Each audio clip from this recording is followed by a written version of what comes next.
नमस्कार मित्रांनो, मी आपल्या सर्वांचे स्वागत करतो ई नोकरी संदर्भ या माझ्या यूट्यूब चॅनलवरती. तर बघा, ज्या प्रकारे तुम्ही थंबनेलमध्ये बघताय आणि हा व्हिडिओ बनवण्याचा मागचा एकच उद्देश आहे की बऱ्याचशा विद्यार्थ्यांची आता मला टेलिग्रामवरती असो की यूट्यूबवरती असो बरेचसे कमेंट्स हे आता बघायला मिळत आहेत की एक्झाम कधी होईल. तर फक्त एक्झामच कधी होईल हेच नाही, तर याच्या व्यतिरिक्त बघा, आरोग्यसेवक, ग्रामसेवक ह्या तर झेडपीच्या जे काही पेंडिंग एक्झाम आहेत, अपार्ट फ्रॉम दॅट एक आरोग्यसेविका, या 3 एक्झाम आता पेंडिंग आहेत. ओके. त्याच्यानंतर बरेचसे विद्यार्थ्यांचे कमेंट येत असतात की रिझल्ट कधी लागेल, रिझल्ट कधी लागेल. ओके. तर एक पॉईंट हा एक झाला, रिझल्ट झाला. दुसरा पॉईंट आहे की एक्झाम कधी होणार. त्याच्यानंतर वेटिंगवाल्यांचा पण डाऊट येत असतो मला की वेटिंग कधी क्लिअर होईल, वेटिंग कधी क्लिअर होईल. तर या संपूर्ण गोष्टीसाठी मित्रांनो, आणि जे तुमच्या जे काही झेडपी असो की सरळ सेवा रिलेटेड कोणती पण एक्झाम असो. ओके. या जर एक्झामसाठी जर तुम्ही आता म्हणजे एक्झामसाठी स्टडी करत असाल किंवा तुमच्या मनात जे काही आता संभ्रम निर्माण होत असतील, कारण याचं मागचं कारण एकच आहे संभ्रम निर्माण होण्याचं मागचं, की आता आचारसंहिता लागणार आहे. ओके. तर याच्यामुळे तुमच्या मनात जे काही डाऊट निर्माण होत असतील आणि कुठल्या पण एक्झामची तुम्ही तयारी करत असाल, तर त्याच्यासाठी हा व्हिडिओ तुमच्यासाठीच आहे मित्रांनो. कारण तुमच्या मनात जे डाऊट आहेत ते संपूर्ण आता या व्हिडिओच्या माध्यमातून मी क्लिअर करणार आहे. हा व्हिडिओ बनवण्यामागचा एकच उद्देश होता की तुमचे येणारे जे कमेंट्स आहेत आणि तुमच्या मनात जे निर्माण होणारे डाऊट होते, ते संपूर्ण या व्हिडिओच्या माध्यमातून मी आता इथे कव्हर करणार आहे. अगदी तुम्हाला शॉर्टमध्ये संपूर्ण मी समजावून सांगेल आणि त्याच्यानंतर तुमचे सर्व डाऊट्स क्लिअर होऊन जातील. त्याच्यानंतर व्हिडिओ बघितल्यानंतर तुम्हाला तुमच्या मनात कुठलाही डाऊट राहणार नाही आणि तुम्ही तुमच्या जे आपले रेग्युलर वर्क आहे, तुमची स्टडी असो किंवा तुम्ही पार्ट टाईम स्टडी करत असाल, रेग्युलर स्टडी करत असाल, त्यासाठी तुम्ही मोकळे होऊन जाल. ओके. तर आता इथे चला एक पॉईंट बघूया. त्याच्यानंतर झेडपी पेंडिंग एक्झाम नियुक्त्या कधी मिळतील, हा पण तुमचे डाऊट्स येत असतात याच्याबद्दल. आणि नेमकं आचारसंहितेमध्ये काय होतं हे आपण संपूर्ण बघूया. तर बऱ्याचशा विद्यार्थ्यांना, काही विद्यार्थ्यांना ऑलरेडी माहीत असेल की आचारसंहितामध्ये कोणते कोणते नियम असतात आणि आता आचारसंहिता लागू झाली आणि तर त्याचा आपल्या एक्झामवर काय फरक पडतो. ऑलरेडी आचारसंहिता लागू झालेली आहे. तर ह्या संपूर्ण गोष्टी आपण आता इथं वन बाय वन कव्हर करूया. तर बघा, नियम असा आहे की नियमानुसार जर बघितलं ना, तर आचारसंहितेमध्ये, आता काळजीपूर्वक लक्ष द्या, आचारसंहितेमध्ये कोणतेही जे महत्त्वाचे निर्णय असतात, जसं नियुक्त्या असो. ओके. जर तुम्हाला तुमचे जर डॉक्युमेंट व्हेरिफिकेशन झाले असतील, तर तुम्हाला जर नियुक्त्या जर द्यायच्या असतील, तर त्या नियुक्त्या देता येत नाही. आणि बरेचसे आहेत, काही बदल्या रिलेटेड पण काही नियम आहेत. त्या संपूर्ण गोष्ट आपण इथे बघणार आहोत. ओके. तर चला आता एक एक आपण पॉईंट कव्हर करूया. आणि ऑलरेडी मी बरेच आता जेव्हापासून आचारसंहिता लागली तेव्हापासून मी म्हणतोय की आता आरोग्यसेवक, ग्रामसेवक आणि जे काही तुमचे बाकीचे एक्झाम आहेत, म्हणजे झेडपीचे फक्त आरोग्यसेवक, ग्रामसेवक आणि आरोग्यसेविका यांची एक्झाम बघा. आता पेपरला पण न्यूज आलेली आहे, पण याच्या आधी मी ऑलरेडी आपल्या टेलिग्राम ग्रुपवरती पण टाकलेलं आहे की आता ह्या ज्या एक्झाम आहेत त्या जूनमध्ये किंवा जून नंतरच होतील. ओके. कारण याचं मागचं कारणच असं आहे.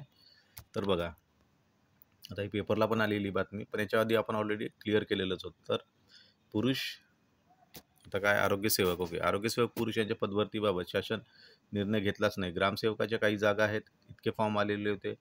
त्याच्यानंतर आरोग्यसेवकाचे इतके फॉर्म आलेले होते. पण बघा, लोकसभा निवडणुकीची आचारसंहिता लागू झाली असून जून महिन्यापर्यंत राहणार आहे. तर अशा परिस्थितीत ग्रामसेवक, आरोग्यसेवकांचे परीक्षेचे नियोजन आता जून महिन्यानंतरच होण्याची शक्यता आहे. तोपर्यंत अर्ज दाखल केलेल्या उमेदवारांचा जीव टांगणीला लागलेला आहे. तर बघा, आचारसंहितेमध्ये काय असतं ना, एक तर आचारसंहिता लागली असते आणि दुसरं म्हणजे जी आपली सरकारी जी यंत्रणा असते ती संपूर्ण, त्यांच्या मागे बरेचसे कामं असतात. मग निवडणुकीचं पण त्याच्यामध्ये काम येऊन गेलं.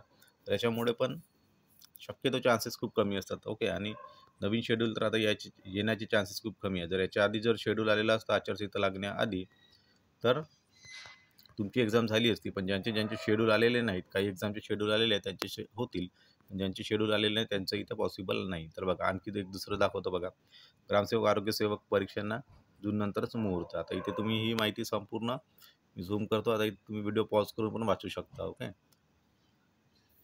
तर हा एक पॉईंट झाला. आणि त्याच्यानंतर बरेचसे काही मी तुम्हाला एक्झाम्पल दाखवणार आहे. सोबतच तुमची जर पोलीस भरतीची तयारी करत असाल, तर त्याचा पण भरतीचा मार्ग आता थोडासा 2-3 महिने तुम्हाला वाट बघावी लागेल. कारण हे पण आता जे काही पोलीस भरती असो किंवा इथली कुठली पण एक जाहिरात जी यायची बाकी होती, तर त्यांचं संपूर्ण एक्झाम जो आहे ते आता कधी होणार आहे, जून नंतरच होणार आहे. तर इथं पोलीस भरतीचा पण पॉईंट कव्हर झाला.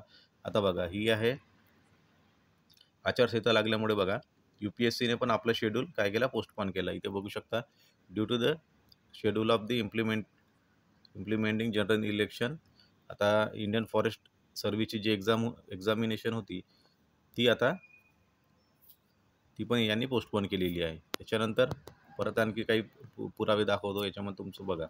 आता ही होती जिल्हा परिषद रत्नागिरी. आता जिल्हा परिषद रत्नागिरीमार्फत काही पदांचे बघा इथे त्यांना नियुक्त्या द्यायच्या होत्या, पण जशी आचारसंहिता लागली त्यांनी काय केलेलं आहे, तुम्हाला इथे ते आचारसंहिता म्हणजे पूर्ण होतपर्यंत निवडणुकीचा कालावधी तर कोणतीही नियुक्ती किंवा पदोन्नती देता येत नाही. ओके, मी ऑलरेडी सांगितलेलं होतं. त्यानुसार आता तुमची जे काही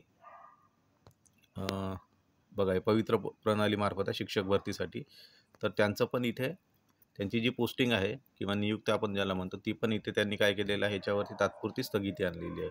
जशी निवडणूक तुमची संपली, इथे आचारसंहिता संपली की त्याच्यानंतर तुम्हाला इथे नियुक्त्या द्यायला इथे सुरुवात होईल. तर हे शिक्षण विभागाचं पत्र होतं. त्याच्यानंतर आणखी तुम्हाला बरेचसे प्रूफ दाखवतो. तर बघा इथे बघा, निवडणुकीमुळे काय CA ची परीक्षा लांबणीवर, हे सर्व निवडणुकीचे प्रकार निवडणुकीमुळे झालेला आहे. आणि बघा महत्त्वाचा मुद्दा, आचारसंहितेमध्ये काय काय होतं, कोणता इम्पॅक्ट पडतो, तर हे बघा राज्य निवडणूक आयोगाचं इथे परिपत्रक आहे. इथं तुम्ही एकदा व्हिडिओ पॉज करून वाचून घ्या किंवा मी आता शॉर्टमध्ये समजून सांगतो. बघा अत्यावश्यक बाबीबद्दल काय असतं, स्थानिक स्वराज्य संस्थेचे जिल्हाधिकाऱ्यांचे स्पष्ट मत आवश्यक आहे. ओके, बदल्याबद्दल इथे बघा, बदल्याबद्दल पण माहिती दिली आहे. पण आपल्याला सर्वात महत्त्वाचं काम आहे की आचारसंहितेच्या कालावधीमध्ये नेमणुका भरत्या या संपूर्ण ज्या असतात त्या दृष्टीने जाहिराती देणे आणि मुलाखती घेणे आणि प्रत्यक्ष नियुक्त्या करण्याबाबत इथे यांचा काय नियम आहे बघा. आचारसंहितेच्या कालावधीमध्ये शासन सेवेत तसेच निमसरकारी संस्थेमध्ये दृष्टीने काय म्हणते, जाहिरात देणे, मुलाखत देणे इत्यादी करण्यात येऊ नये. आचारसंहिता लागू होण्यापूर्वीच पत्र पाठवले असल्यास लेखी परीक्षा घेण्यास हरकत नाही, तथापि त्याचा निकाल जाहीर करता येणार नाही. तसेच मुख्य मुलाखती व प्रत्यक्ष नेमणुका याबाबत कारवाई आचारसंहिता कालावधीमध्ये करता येणार नाही. महाराष्ट्र लोकसेवा आयोगाच्या म्हणजेच UPSCच्या धर्तीवर जर अगोदरच वेळापत्रक जाहीर केले असल्यास ती अट लागू राहणार नाही.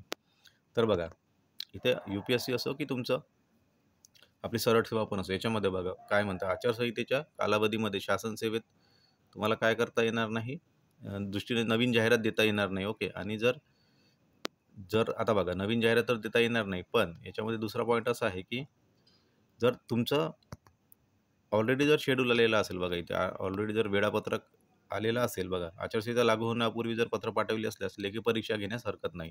पण आता आरोग्य सेवक किंवा आता काही एक्झाम जशा आहेत, आय थिंक 2-3 एक्झाम आहेत ज्या आपल्या होणार आहेत या आचारसंहितेमध्ये पण ज्या आपल्या ज्या आरोग्यसेवक आणि ग्रामसेवक आहे, आता तुम्हाला माहीत आहे याचं कुठलंच याच्यामध्ये आचारसंहितेपूर्वी कुठलंच परिपत्रक आलेलं नाही किंवा यांनी परवानगी घेतली नाही. त्याच्यामुळे यांचे चान्सेस खूप कमी आहेत. आणि हीच गोष्ट आता तुम्हाला माहीत आहे की न्यूजपेपरमध्ये पण आलेली आहे. त्याच्यामुळे आरोग्यसेवक, ग्रामसेवक किंवा ज्या राहिलेल्या पेंडिंग एक्झामची जे विद्यार्थी तयारी करतात मित्रांनो, त्यांना आता त्यांचे इथे चान्सेस खूप कमी आहेत. ओके, तर 2 ते 3 महिन्याचा टाईम आहे. त्या टाईममध्ये तुम्ही स्टडी आपली थोडी सुरू ठेवा. बाकी जे काही काम करत असाल, तुम्ही जॉब करत असाल पार्ट टाईम किंवा स्टडी पार्ट टाईम करत असाल, तर त्या गोष्टी सुरू ठेवायच्या आपल्याला.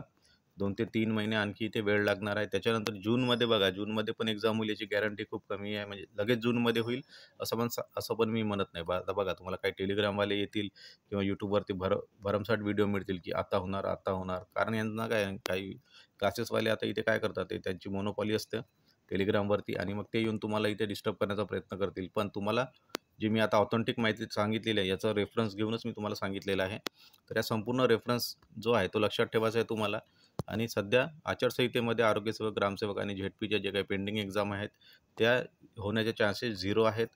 नवीन नियुक्त्या मिळणार नाहीत. ओके, जे वेटिंगवाले कॅन्डिडेट्स आहेत त्यांना पण वेटिंगवरच राहावं लागेल. त्यांचं पण नियुक्त्या सगळ्या आता जून नंतरच होणार आहे. ज्यांना पोस्टिंग नाही मिळाली त्यांना पण पोस्टिंग आता जून नंतरच मिळेल. एकदा आचारसंहिता संपली की त्याच्यानंतर मग ते आता डिपार्टमेंट आपली कारवाई करेल आणि त्याच्यानुसार तुम्हाला नियुक्त्या मिळायला सुरुवात होईल.